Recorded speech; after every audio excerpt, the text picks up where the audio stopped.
سلمان صاحب، سب سے پہلے تو بہت شکریہ پروگرام میں وقت دینے کے لیے. مجھے یہ بتائیے گا کہ یہ جو اسٹیم سیل تھراپی ہے، اس کا نام تو ہم کافی عرصے سے سن رہے ہیں اور کافی پڑھا بھی. اب اسٹیم سیل تھراپی اس وقت کس لیول تک پہنچ چکی ہے؟ کس کس چیز کا علاج اس سے ہو سکتا ہے؟ بسم اللہ الرحمن الرحیم.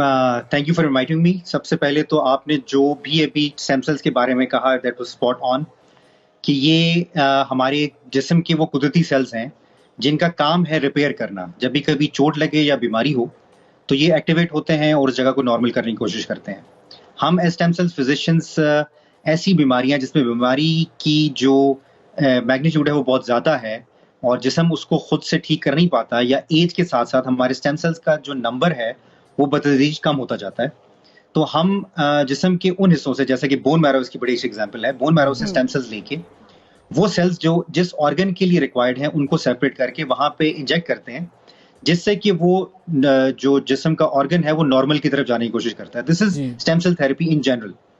اور اب اس کو تقریباً 3 ڈیکیڈز ہو گئے ہیں. یہ اسٹیم سیل تھراپی جو ہے وہ مختلف ممالک کے اندر کی جا رہی ہے. سکسیسفل ہے ڈاکٹر صاحب؟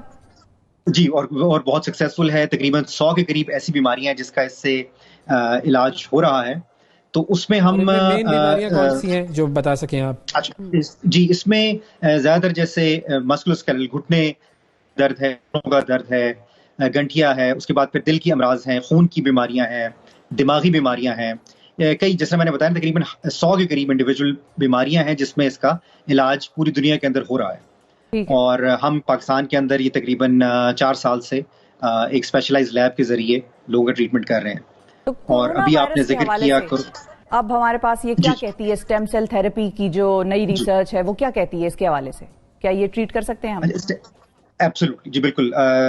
سمپل آنسر یس، بالکل ٹریٹمنٹ اس کے ذریعے ہو رہی ہے. یہ شروع ہوا چائنا میں، یہ ٹریٹمنٹ ووہان میں، جب ایسے مریض آئے جن کو کہ وہ ٹریٹ کرنے کی کوشش کر رہے تھے اور وہ کرٹیکلی ال ہو گئے اور ان کو اور کوئی آپشن نہیں ملی، تو انہوں نے اسٹیم سیلز کو ٹرائی کیا اپنے 9 مریضوں میں. یہ لیٹ جنوری کی میں بات کر رہا ہوں. اچھا. اور اس میں وہ پیشنٹ جو کہ وینٹیلیٹر کے اوپر تھے، 9 کے 9 نہ صرف صحت یاب ہوئے بلکہ وہ with in a week hospital سے ڈسچارج ہو کے وہ اپنی زندگی نارمل گزار رہے ہیں. تو یہاں سے شروعات ہوئی کرونا وائرس کی اسٹیم سیل ٹریٹمنٹ کی. تو کرونا وائرس میں پھر اسٹیم سیل جو ٹریٹمنٹ ہے وہ کون سے، کیا پھیپڑوں میں جا کر وہ دوبارہ ری جنریشن شروع کرتے ہیں؟ کیونکہ ہم نے یہ سنا ہے نا کہ پھیپڑوں میں جا کر ہی کرونا وائرس جو ہے وہ اصل میں امپیکٹ اس کا وہیں پر آتا ہے، آپ کا سانس لینے میں دشواری اسی لیے ہوتی ہے.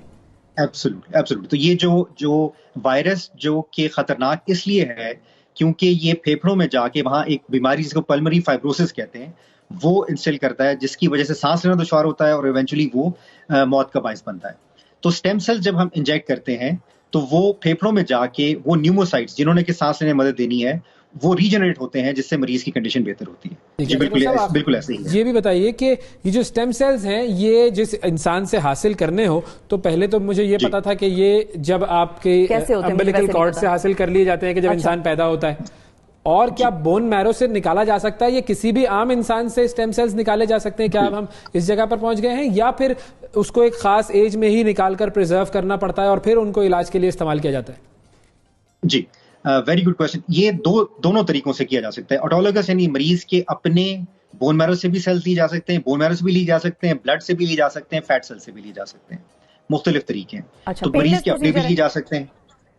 جی، پریٹی پین لیس کہ یہ ہم لوگ لوکل انیستھیزیا کے اندر یا ایٹ ٹائمز ہم گیسز کے اندر ہم یہ ایکسٹریکٹ کر سکتے ہیں. لیکن وہ والا پین تو نہیں ہے، لیکن وہ پیسوں والا پین کتنا ہے پھر؟ جی، وہ بھی کوئی، اگر ہم اس کو مختلف جو اس وقت ٹریٹمنٹس چل رہی ہیں اگر ان کے ساتھ کمپیئر کریں تو بہت کاسٹ افیکٹو ہے اسٹیم سیل ٹریٹمنٹ. مختلف بیماریوں کے اندر ہم اس کا کاسٹ کمپیریزن کر سکتے ہیں. It is very cost effective. ٹھیک ہے. لیکن میں پھر واپس آنا چاہوں گا آپ کا جو سوال تھا. جی بالکل، ہمارے پاس وقت بالکل کم ہے. تو امبلیکل کارڈ والا، جی، کہ کیا مطلب اس میں یہ ہے کہ اگر کچھ مریض ایسے ہیں جن کو کوئی ایسی بیماری جس میں ان کے اپنے اسٹیم سیلز افیکٹڈ ہیں تو پھر ہم امبلیکل کارڈ اسٹیم سیلز لے سکتے ہیں. اور اس میں ضروری نہیں ہے کہ اسی پیشنٹ کے پرزروڈ ہوں، یہ ڈونیٹڈ امبلیکل کارڈ سیلز بھی لیے جا سکتے ہیں. اچھا، اوکے. انکریجنگ نوٹ تھا آج تو. میرا خیال ہے یہ سیگمنٹ تو بڑا ہی انکریجنگ تھا جہاں پہ پوری دنیا میں کورونا پھیلا ہوا ہے. تو بہت شکریہ ادا کریں گے ڈاکٹر سلمان گیلانی صاحب آپ کا، اور جتنے بھی لوگ ہیں وہ اگر جانا چاہتے ہیں تو وہ ایک یہ آلٹرنیٹیو آ گیا ہے پلازما تھراپی کے علاوہ اسٹیم سیل تھراپی، جس سے کہ کورونا وائرس ٹریٹیبل ہمیں بھی لگتا ہے اور یہ سائنس بھی کہہ رہی ہے. تو بہت شکریہ ادا کریں گے ڈاکٹر صاحب کا. ناظرین